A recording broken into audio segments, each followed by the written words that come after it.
So we did make this video yesterday, talking about a 5th overall pick in a recent draft that might be on the cusp of requesting a trade.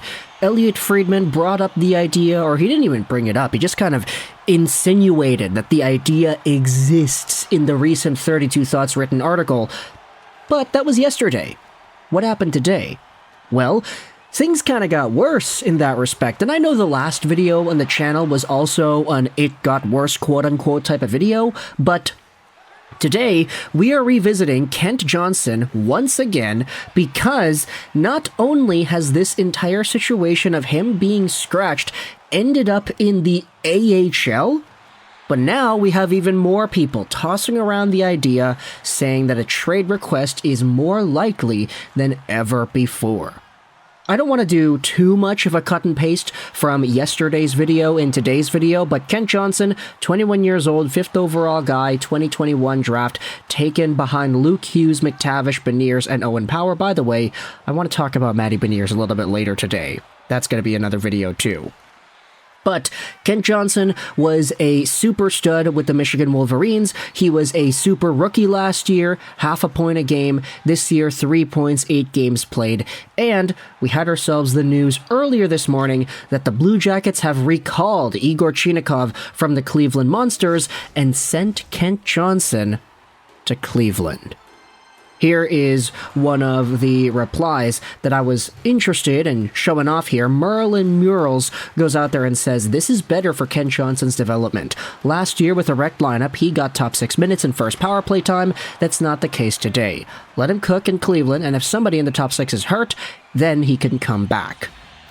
Now pause. Before we read the press release on the Blue Jackets website, I kind of wanted to go over that perspective right here, because when it comes to Kent Johnson, you could acknowledge that from last year, he was a player that definitely exhibited well in that role. We had brought up the idea that said that Kent Johnson and the Blue Jackets, what they want is not to repeat that Cole Sillinger situation from a few years ago, where his first year is super productive, and his next year, he kind of takes his foot off the gas pedal. He doesn't strive to get better. He just kind of feels that, oh, because I had 40 points in my first year, I can just take it easy in my second year because I know I'm good enough already. And that is what the Blue Jackets want to avoid. Thus, they're not automatically giving him top 6 time, they're not automatically giving him power play time, and instead making him work for those minutes. But now it's like, okay, well, the guy wasn't playing in a top 6 role. He was playing at the bottom of the lineup pretty much. Now he's getting scratched, and now he's getting demoted. So, like, what exactly is the plan here? Before we read this entire thing here, I wanted to talk about Cam Robinson's tweet. Kent Johnson has had an eventful start to his season. Healthy scratch twice, including the season opener. He switched agents, who, by the way, we talked about this yesterday. His new agency represented Pierre-Luc Dubois and Seth Jones back when they were Blue Jackets and eventually ended up getting traded. Johnson has also gotten demoted to the AHL. It smells like a potential trade request is not too far off. And now in the replies of this tweet, you see a whole bunch of fans of other teams going out there and saying, hey, we should bring Kent Johnson to Vancouver. We should trade for Kent Johnson. Do this, do that. Let's go over to the Blue Jackets and their website to read what exactly they have to say. This is going to be realigned. How do we do that? Okay, that's fine, right? In 3 games with the Monsters, Igor Chinakhov has tallied 3 goals and 1 assist for 4 points. They're mostly talking about the guy they're bringing up rather than the guy they're sending down, which I guess makes sense. But if you go down there and read this, the CBJ have recalled right-wing Igor Chinakhov from the Monsters, the team's AHL affiliate, and assigned center-left wing Kent Johnson to Cleveland, club GM Jarmo Kekalainen announced today. Chinakhov, 22, who was assigned to Cleveland on October 25th after being activated off LTIR and missing the first 6 games of the 23-24 season due to a back strain. In 3 games with the Monsters, he tallied 3 goals and 1 assist for 4 points with nearly 2 penalty minutes and 10 shots on goal. I don't know why I said nearly there. I think my brain just kind of auto-filled on that sentence. The Omsk Russia native has registered 11 goals, 16 assists, and 27 points, 26 penalty minutes, and 142 shots on goal in 92 career NHL games since being selected by the Blue Jackets in the first round, 21st overall at the 2020 draft, where he was one of the biggest surprises we have ever seen in the first round in years. The 6'1", 204-pound winger tallied 4 goals, 19 9 assists, and 13 total points, with 10 penalty minutes in 44 shots on goal in 30 contests with CBJ in 22-23. Wow, that is a lot of numbers and information. Here is the Kent Johnson thing, though. Johnson, 21, has collected a goal and 2 assists with 11 shots on goal while averaging 12 minutes of ice time in 8 games with Columbus this season. In 22-23, so last year, he racked up 40 points, 126 shots on goal in 14 minutes of time on ice in 79 games with the Blue Jackets during his rookie pro season. So there you go. Even the Blue Jackets themselves are acknowledging the decline in ice time and the decline in points.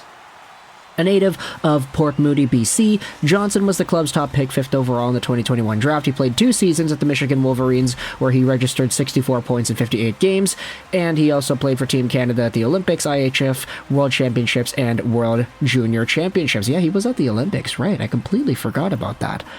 Yeah, there you go. Point per game guy at the Olympics. That is awesome. I completely forgot that he was a part of that team.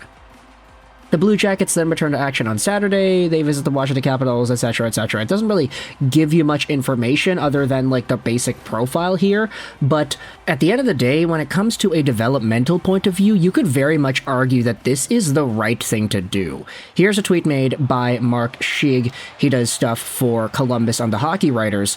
Kent Johnson is a great player going through a tough time. He was presumably benched after his turnover right in front of Merzlikins while on the power play. If there's anyone who will eventually come out of this better, it's Johnson. He is much better than what we have seen as of late. He also had this tweet made by Brian Wallace going over, firstly, the hockey stat card for the most recent Blue Jackets and Lightning game where Kent Johnson was a negative net player. I mean, he was the worst player on the ice based off of the game stat card. Kent Johnson has talent, but a sophomore slump has shown Cleveland may be the best spot for him. Hashtag CBJ. And so, from a developmental point of view, this isn't that bad. But it's just, the guy had such a good season last year, coupled with the fact that he is now getting a lot less ice time than before. It bodes for a really interesting situation when you acknowledge that this is a 21-year-old guy.